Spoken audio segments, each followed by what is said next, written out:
Hello everybody, and welcome to Bregana Market's Turofile number 7 Cheese Club. So this is our 7th one, halfway through the year already, a little over halfway through the year, and this month we are focusing on great cheeses of the Midwest. I want to apologize, the beginning of the video, my makeup guy took off today, so you're left with this. The Cheeses of the Midwest Club has kind of been great putting it together.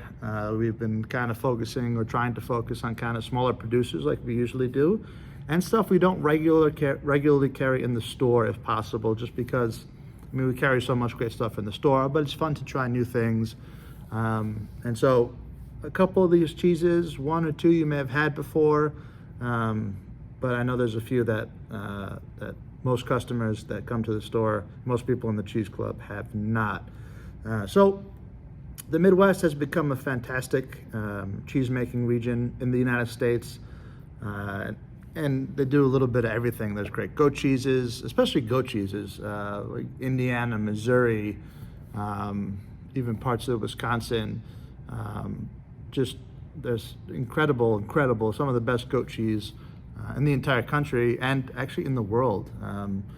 There's a few places specifically in Missouri, which we're going to taste a few at Beige Farms, and then Capriole, of course, out of Indiana. We're actually not doing anything from Capriole today.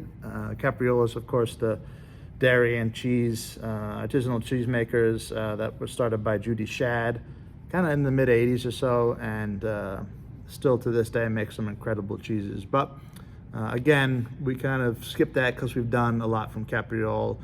We didn't really do anything from Wisconsin. We easily could have. Obviously, Wisconsin is one of the great cheese heavyweights in terms of great cheese makers in the U.S. and have been for as long as there's been great cheese in this country. But we went a little smaller, a little different. So, a little smattering of, I think, 3 different states actually, with kind of a little heavier focus on Missouri. We have 2.5 cheeses from Missouri. I'll explain the half part when we get to the cheese. And the other 2 are from Beige Farms, which is just one of my favorite cheese producers that we don't get a whole lot. They're kind of hard to get a hold of. They can be a little pricey in terms of what they cost per pound, but not when you consider the time, the effort, and the quality of cheese. It's actually worth every penny and even more. Then we have a cheese from Minnesota, cheese that actually is now located in Minneapolis, but used to be kind of in a small rural town in Minnesota. And then we do have a great cheese from Indiana as well, but not Capriole, from Jacob and Brickford. And then our last cheese is kind of half Minneapolis, half Iowa, half Missouri, half Iowa, with the Flores Truckle, which is one of this country's greatest cheddars. It's just incredible stuff, and we'll get to that later. But and we'll get to why it's made in Missouri and in Iowa. Well, we'll talk about that in a little bit. So, without further ado, let us get into some of this fantastic cheese.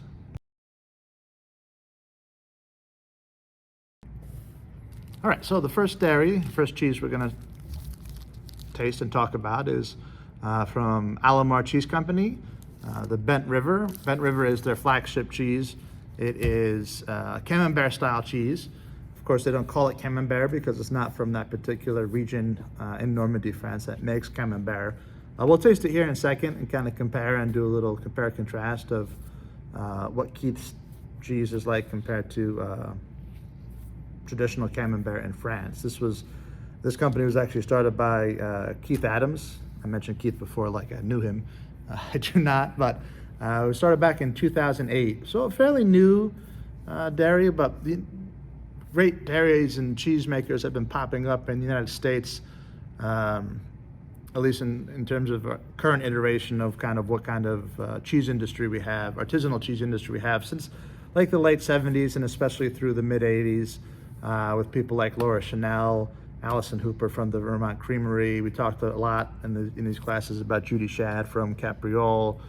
Cypress Grove was around this time. Almost everyone's familiar at this point with Humboldt Fog. And so a lot of those kind of first came about late 70s, early 80s through the mid to late 80s. And, we talked about how in classes past, how the cheese revolution or the cheese renaissance in the US kind of directly correlated with the growth of great restaurants in the United States. And we've talked about this many times before, but it was no coincidence. And kind of the great growth of really good American winemaking. It's called all intermingles, and it makes sense. Great food, great cheese, great wine, kind of on the rise, kind of all at the same time. And so through the 70s, mid 80s, late 80s, and then you had this kind of second spurt in the 90s with great cheesemakers, especially mid to late 90s, with like Cowgirl Creamery, which was started by Sue Connolly and Peggy Smith. Sue Connolly, who was actually a mentor for Keith Adams. When Keith Adams first wanted to get into the cheesemaking business, he wanted to learn from somebody who was producing some cheese at not only the highest level in the US, but also around the world. And for him, the best cheeses he had tasted in the US were from Cowgirl Creamery. And so kind of Connolly became a bit of a mentor for him. And then you had like the growth of Uplands, which from Wisconsin and Dodgeville, but they'd been around for a little while, but I think Andy took it over in the 90s, mid to late 90s. And then you had like Jasper Hill, late 90s, early 2000s from Vermont, and then a whole mess of great Vermont cheesemakers. And so it's just, I go on and on and on. Anyway, and then kind of in the mid 2000s or so, you had kind of another wave, and Keith Adams was part of that, and his cheeses from Alomar Cheese Company, and in particular Bent River. Really talented cheesemaker. He was making cheeses 2 years into cheese making, and his Camembert style cheese won like second or third place at the American Cheese Society cheese competition, which was the largest cheese competition in the United States.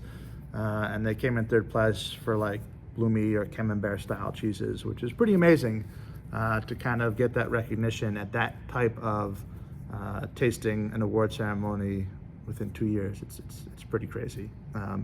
So anyway, let's kind of taste the cheese. I'm sure you've noticed in the past that when we do these cheese tastings, we usually start with a brie or Camembert style cheese, or even a softer goat cheese. But in general, we always start with the bloomy rinds. And when you're doing like cheese boards, that's usually the first cheese you want to try.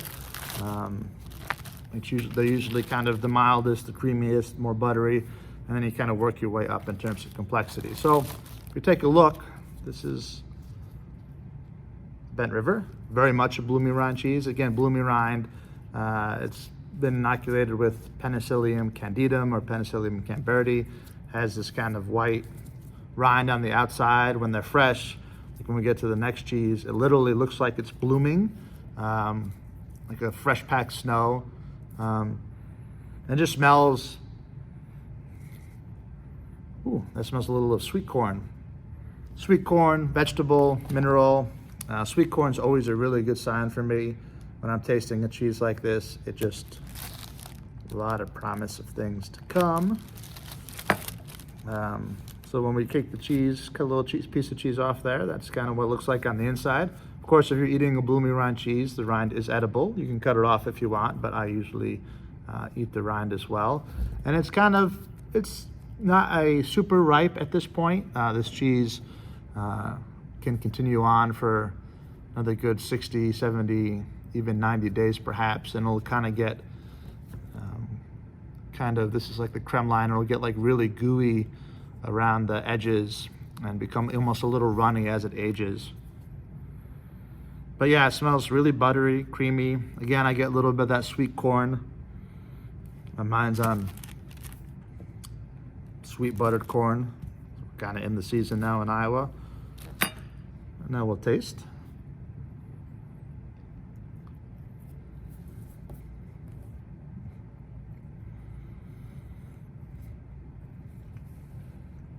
Yeah, and this is a fantastic cheese, really kind of proper in terms of what this cheese always tastes like and what Keith is trying to make with this cheese. It's a little firm and cakey in the center, and you get that texturally. It's a little creamier on the outside, and you get a little bit of both. So it's kind of a dual texture thing going on there in your mouth. And it tastes a lot like it smells. I get butter, I get that sweet corn, slightly vegetal. There is kind of a tanginess to it. That tanginess will kind of develop over time and become more earthy as the cheese ages a bit. In terms of, he calls this his Camembert style cheese. In terms of how to compare this to traditional Camembert from France, it's a little different. The traditional Camemberts from France, especially if you go there and get to have raw milk, which you can't do raw milk cheese in this style in the United States here, because in order to make a raw milk cheese, it has to be aged for a minimum of 60 days. These cheeses are usually aged about 30 days or so. So can't do raw milk. But the traditional raw milk Camemberts in Normandy and France tend to be a little funkier, earthier, kind of barnyardy, in all the kind of great ways. It's definitely a funkier cheese. But a lot of Camembert that comes here to the United States from France tastes similar to this, but I would say this is of slightly higher quality in terms of if you're looking for a good Camembert style cheese that's more in that kind of buttery kind of stuff we get imported from France over here for the most part. This is kind of, for me, a level up. It's just delicious. So enjoy it. If you're gonna drink it with something, like a nice farmhouse Saison beer would be wonderful. A Hefeweizen would be pretty nice. Wine-wise, sparkling all the way. Champagne, a nice cava. If you want something a little sweet, if you get like a good Moscato, that would go really well with it as well. I really wouldn't mess around with reds, with Camembert style cheeses, or even Bries. If you did want to go red, I'll go something a little lighter, Pinot Noir, lighter Beaujolais, something like that. But really, really delicious. Little fig jam or sour cherry spread or something along those. We got some fresh figs are in season now, and that would be perfect with this. So hope you enjoyed it as much as I did. And now on to dairy cheese number 2.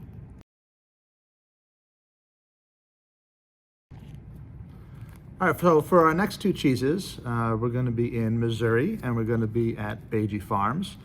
Not literally, that'd be nice, but figuratively. And the first cheese we're going to try from them is their Bloomsdale. Bloomsdale is actually where in Missouri the dairy and cheese operation is located. This is going to be fun and interesting for me because I have not tried anything from Beige since it was founded, I guess I should mention first, by Steve and Veronica Beige about 20 years ago, a little over 20 years ago now, but they sold it fairly recently back in 2019. So I haven't gotten to try either of these cheeses since the change of ownership. Change of ownership sometimes could be a great boon and benefit. Sometimes it can be not so much so in terms of are we kind of lessening the quality as much care. Steve and Veronica Beige were making some of the best goat cheese in the country. For my money, the Bloomsdale was one of the first cheeses I've ever had years and years ago that really kind of blew my hair back in terms of goat cheese. So we'll see. This will kind of be an adventure. I wonder if it's as good as I remember, or if they've kind of taken a step back, or if they've gone even further in terms of quality. So it comes in the pyramid shape. This, of course, is a homage to the great French Balancé cheese that have been shaped like pyramids since before the time of Napoleon.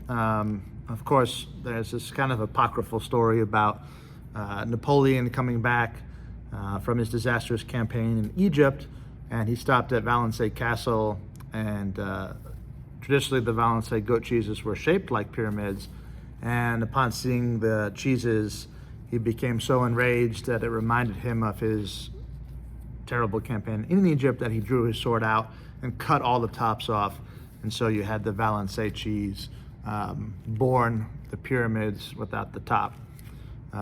That's, the other version of the story is that the baron or the noble at Valençay Castle, when he realized Napoleon was coming, grew so nervous about the Valençay cheese being looked like a pyramid, he kind of anticipated Napoleon's reaction, so he cut all the tops off himself. With these things, who knows? It's like Dom Perignon discovering champagne. Some stuff just isn't actually true. But this is a goat cheese, obviously. This Bloomsdale is a mold ripened cheese, or like a bloomy rind. So much like our Camembert or other bries that we've had, or the Camembert style Alamar Bent River we had earlier, it's in kind of the same family in terms of mold ripened type of cheese. Let's dive in. I'm kind of anxious to try it. So Beiji has won lots of awards. They've won like 4 super gold medals at the World Cheese Awards. I think the last time was in 2018. I think they won the American Cheese Conference, the ACS Awards, back in 2012. I'm just wasting time here as I cut the cheese open, but I didn't cut the whole pyramid. But this is, if you cut the pyramid open, or this is from an older pyramid I cut, this is kind of what you get inside. All right, so again, you have kind of slightly cakey texture in the middle, and then this creme line here around, which will get kind of ooey and gooier as time goes on. The Bloomsdale cheeses from Beiji Farms will get super gooey. I've had some where I've cut into it and the cheese just kind of oozed out onto the plate. A lot of cheese makers will tell you at that point you've waited too long, but there are lots of cheese connoisseurs and lots of cheese people out there who think that's the perfect time to eat it. It just depends what you like. They're certainly earthier. They get more mushroomy, get like kind of a hay, barnyardy kind of flavor to them. When they get super ripe like that, you have to be careful to catch them at the perfect time. Sometimes they will get a little ammoniated, where you kind of smell it and you get kind of like an ammonia type smell. A little bit is fine. I think if it gets too much that way, it dominates the cheese. So let's taste. I'm gonna get a little bit of the slightly cakey part and a little bit of the creme line there. It's a little creamier. Oh, it smells wonderful.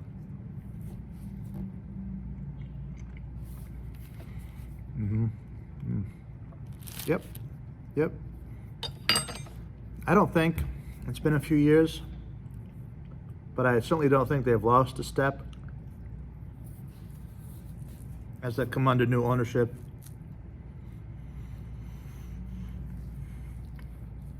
And grown and expanded. This cheese just makes me instantly happy. I could be having the worst day, I could be tired. Maybe I've enjoyed a little too much wine or bourbon from the night before with dinner. And there are certain types of food I can just pop in my mouth, like a delicious goat cheese from Beiji Farms, this Bloomsdale, or like a beautiful piece of prosciutto or speck, and instantly I've become happy. And there's a chemical thing going on with cheese and with cured meats that help that process along, that we've talked about in the past. But man, this is delicious. So Beiji Bloomsdale, making cheese as good as they always have. This is great. And with these first 2 cheeses, don't be afraid. You know, if you have it, you can ask me or somebody at the store. You know, we order these kind of, not the Alamar, not the Bent River so much, but like things like the Bloomsdale or stuff from Capriole. A lot of times we'll place the order to make, you know, so we'll pre-order stuff. So basically our distributor will tell the dairy that account X, Y, and Z, including Bread Garden Market, ordered you know, a case of Bloomsdale or ordered a case of Harbison or whatever it may be. And then so we get those cheeses sent to us pretty quickly in terms of when they're ready to go. They'll age for 30 days, 40 days, 50 days, 60 days, whatever it may be. And then they'll get shipped to the distributor and then they'll get shipped to us. So if you want to try a cheese that's kind of not quite as ripe, you could always ask, hey, when did you get it in? When was the cheese made? We'll always kind of have an idea for cheeses like this, not everything that we get. But it's a good measure of like, hey, do I want to try the cheese when it's younger, when it's a little firmer, cakier? Do I want to try it when it's like super gooey and almost bursting out of the pyramid shape? Do I want to wait that long? And that could be, you know, ask us, we'll let you say, hey, you know, we just got this cheese in. It was wrapped and shipped out like a week ago. Wait 40 more days if you want that super gooey style. But this is good at any time of ripeness, and That's delicious. I'll stop talking about the Bloomsdale now. We'll move on to the next one.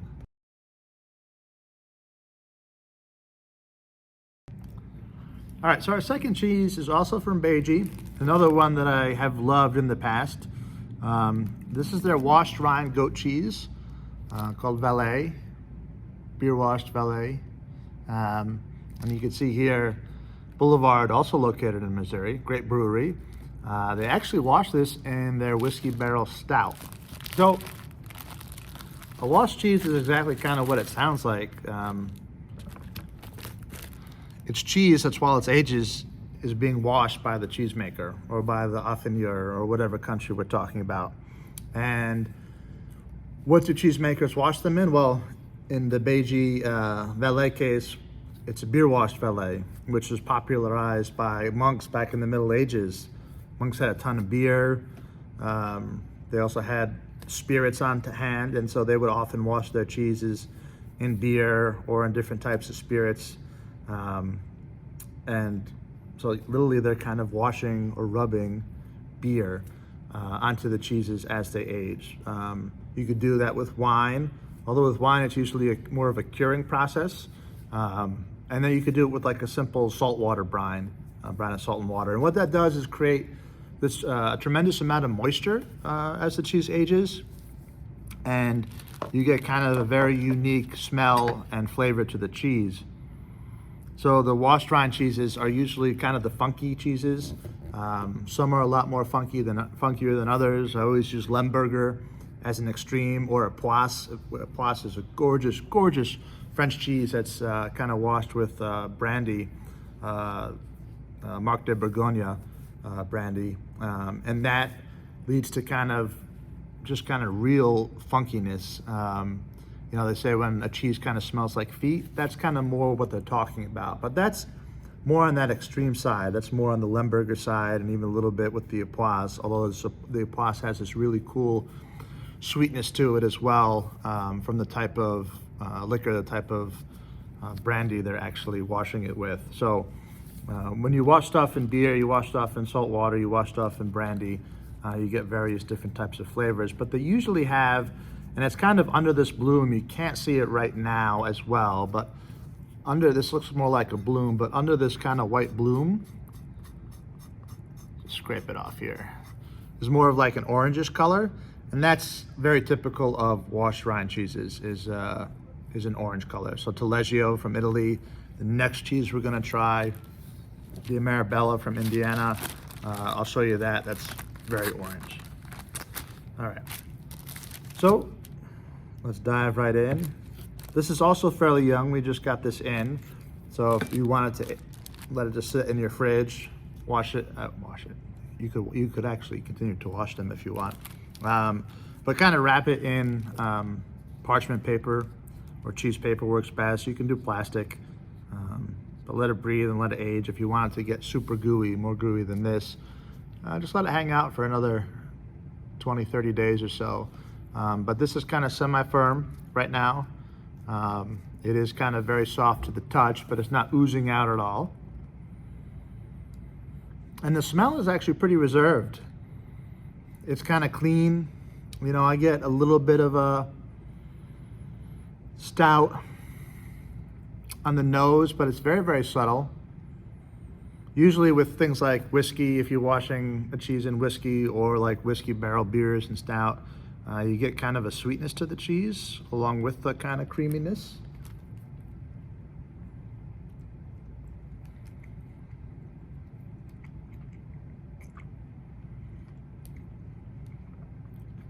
Yep. So right now this is very mild, and I get the softness and creaminess of the cheese, but I actually get more of the stout than anything else.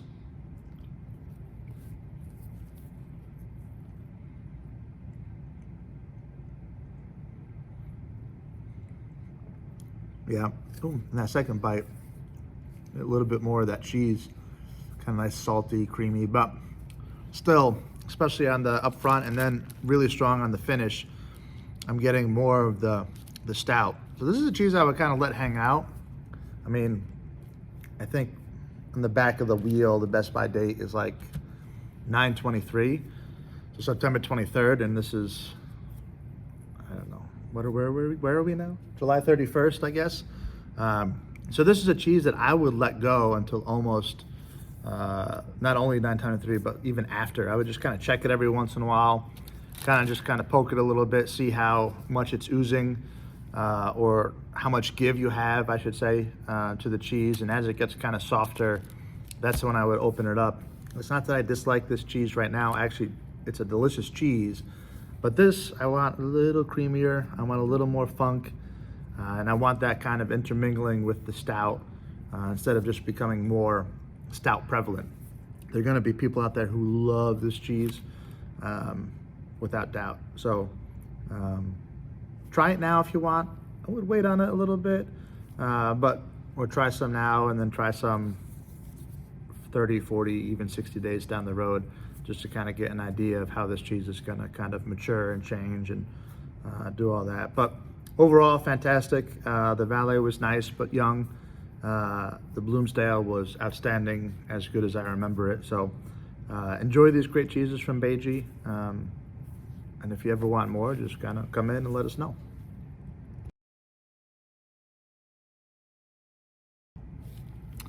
All right, so we're gonna go to our second wash rind cheeses in a row. This is my kind of cheese tasting. I love wash rind cheese, much as I love blue cheese. And one day we're gonna do a cheese club with all blue and all wash rind cheeses, and that will be the last cheese club we ever do, because no one else will sign up ever again. But this is a gorgeous cheese from Indiana, Connersville, Indiana, from Jacobs and Brickford. And so this is their Marabella. So this is definitely more of what a traditional wash rind in terms of the color will kind of look like, that kind of bright orangish color, which you kind of get a little bit out of that Valet, beer wash Valet cheese after you rubbed off some of the bloom. But this, no bloom, just pure orange. And this dairy was founded by Leslie Jacobs and Matthew Brickford. And they made this cheese as an homage, the Marabella as an homage to Taleggio. Taleggio looks a little bit like, or a lot like this cheese, except it's kind of a bit of a narrower brick. So it's kind of longer, wider, but more narrower. The Marabella is kind of fatter. I don't know why I'm spending so much time talking about dimensions of cheese, but there you have it. This smells like a proper wash rind cheese. Oh, just a lot of funky goodness going on there. So the Marabella is a lot of fun. It's a little riper than Taleggio is, a little funkier than Taleggio. So although they're kind of emulating Taleggio, it's very much their own cheese. It has a little more depth, a little more kind of umami flavor. This is a cheese that we used a lot at the cheese bar at Bread Garden Market.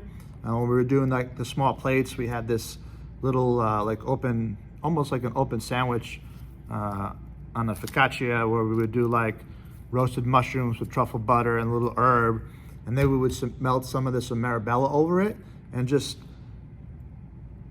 the amount of flavor you got with the Marabella, with all that kind of great funk and umami, and then the mushrooms and herbs, and it was just ridiculously decadent cheese that, you know, I think when you talk about gluttony as one of the 7 deadly sins, we probably nailed it with that dish, or that little toasted bread sandwich, but it was delicious. So this is also fairly young. This will also get super creamy as it gets older. And the color, which is super bright right now, is also an indication that this is kind of a little bit younger in its age cycle. Yeah, and it still has some funk to it. This gets quite a bit funkier, but this cheese, again, like that Bloomsdale, this is a cheese I love no matter where it's at in its cycle. So see, it's kind of like, it's sticking to the rind here. There will be times where it'll just ooze out of the cheese. I'm going right in.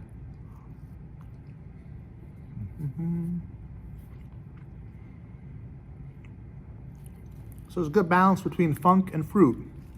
So the cheese has some nice fruitiness to it up front.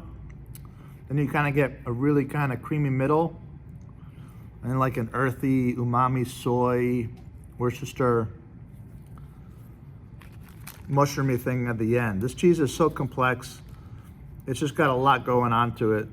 And it's not Lemberger or Poisse funky.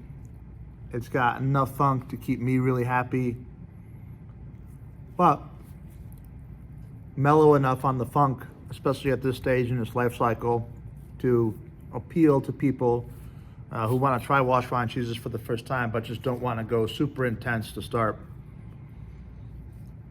So this is a great gateway wash rind cheese. If you want to get into wash rind, kind of figure out what all the people, cheese geeks and lovers of cheese like me, probably go crazy for it, this is a good place to start. So the Jacob and Brickford of Marabella, out of Indiana, a Marabella, I can't think anymore, but enjoy, it's delicious. And it will melt really well. I love this, little pricey for grilled cheese, but I love this melted. It just takes on a whole new dimension. But some of the best grilled cheeses I ever made, we're using this, not a whole bunch of it, but I'll mix that in with some cheddar or some Gouda or some other things. Like I said, with like melted over mushrooms on toasted bread, it's just otherworldly. So enjoy the Marabella, and we'll kind of jump into our last cheese here. All right, so we're on our last cheese, which I am very excited about. It's a cheese we haven't had in the store in quite some time. But it is, when I mentioned earlier that we have 2.5 cheeses from Missouri, the half is this last cheese here, and that is Florey's Truckle. So Florey is a cheesemaker out of Missouri. They make this truckle at Florey's, but then they send it to Milton's, which is here in Iowa, and it's aged at Milton's for about 12 months. This was actually, I am guessing, sitting longer in the cellars than 12 months based on kind of the color of the cloth and kind of what it looks like inside. But cloth bound cheddars to me are some of the coolest cheeses in the world, and they're kind of different than what we think of as cheddar, you know, as kind of giant blocks, and they're kind of cryovac in plastic. And some of those cheeses are outstanding, don't get me wrong, but cloth bound cheddars are just their own animal, and they're fantastic. And there's some similarities in terms of taste, but there's also a lot of differences, and I'm a huge cloth bound cheddar fan. Cloth bound cheddars traditionally were made in England, in Somerset, kind of in and around the town of Cheddar, before the invention of you know, coating cheese in plastic or cryovacing cheese in plastic. Things were cloth bound. And so what we mean by cloth bound is literally you create a cheese, you know, it goes through the traditional cheddaring process, and then kind of the truckle is the shape, and then they wrap that in cloth, and then they'll usually let it dry out a little bit, and then they'll kind of rub it with lard.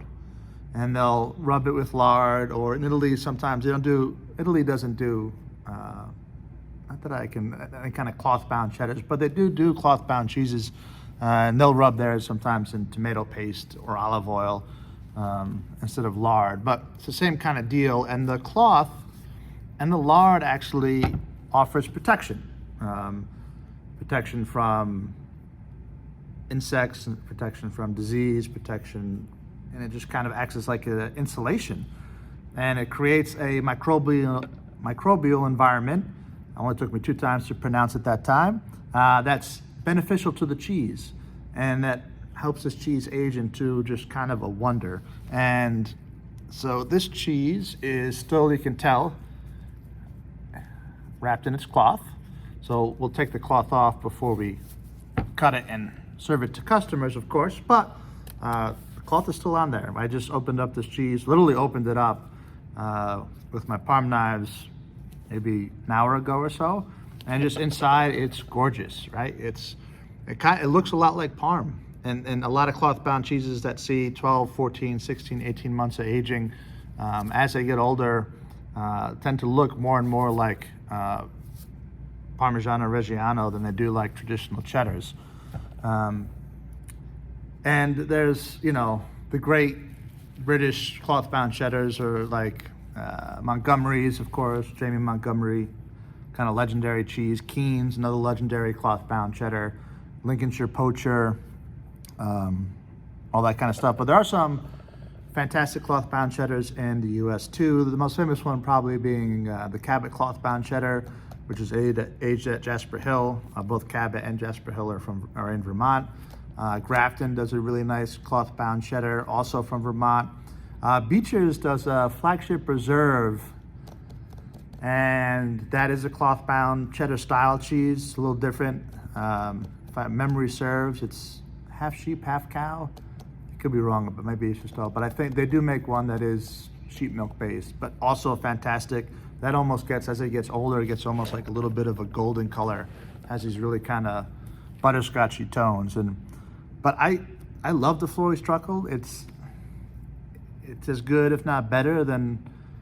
I mean, it's all personal taste, but in terms of quality, it's delicious. It's just amazing. So I just kind of, I'm gonna cut a little bit off with my palm knife there, and